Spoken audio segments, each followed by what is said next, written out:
সেহরির time হঠাৎ বিমান হামলা, এক নিমিষেই ৩০০ জন নিহত। ঘটনাটা কতটা মর্মান্তিক এমনটাই ঘটেছে গাজায়। সেহরির সময় গাজায় ব্যাপক হামলা, নিহত ৩ শতাধিক। বিস্তারিত পড়ব কালবেলার খবর।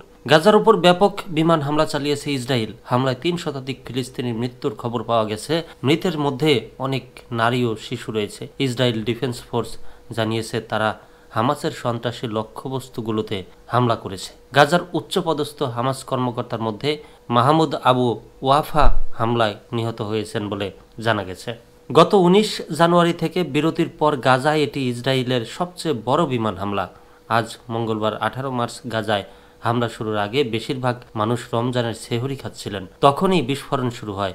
প্রত্যক্ষদর্শীদের মতে ২০টিরও বেশি ইসরায়েলি যুদ্ধবিমান গাজার আকাশে উঠছিল এবং সেগুলো গাজা সিটি, রাফা ও খান ইউনিসে লক্ষ্যবস্তুতে আঘাত হানে। সেহরি খাচ্ছিলেন, ভাত খাচ্ছিলেন, সেই সময়টায় আক্রমণ, বোমা হামলা। কতটা নির্মম, কতটা পাষাণ, কতটা আগ্রাসন টাইপের হলে এই ধরনের কাজ করা যায়। এবং এই হামলার সাথে নাকি ডোনাল্ড ট্রাম্প নিজে সরাসরি জড়িত। হোয়াইট হাউস থেকে পরামর্শ দিয়েছে এই হামলার জন্য। ইসরায়েলি প্রধানমন্ত্রী বেঞ্জামিন নেতানিয়াহু ও প্রতিরক্ষা মন্ত্রী ইসরায়েল কাটোজ আগেই এই হামলার নির্দেশ দিয়েছিলেন।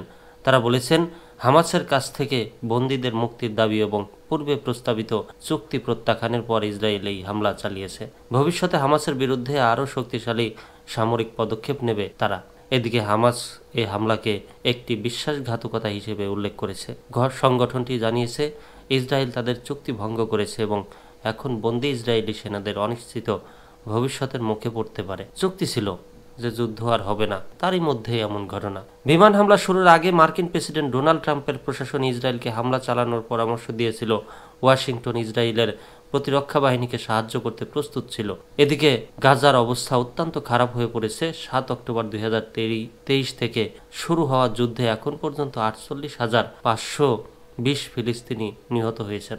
গাজার প্রায় ২১ লাখ মানুষ, বেশিরভাগই একাধিকবার বাস্তুচ্যুত হয়েছে এবং শহরের ৭০% ভবন ক্ষতিগ্রস্ত বা ধ্বংস হয়েছে। শুধু তাই নয়, গাজার স্বাস্থ্য, পানি ও স্যানিটেশন ব্যবস্থা সম্পূর্ণভাবে ভেঙে পড়েছে এবং খাদ্য, জ্বালানি ও ওষুধের সংকট তীব্র হয়েছে।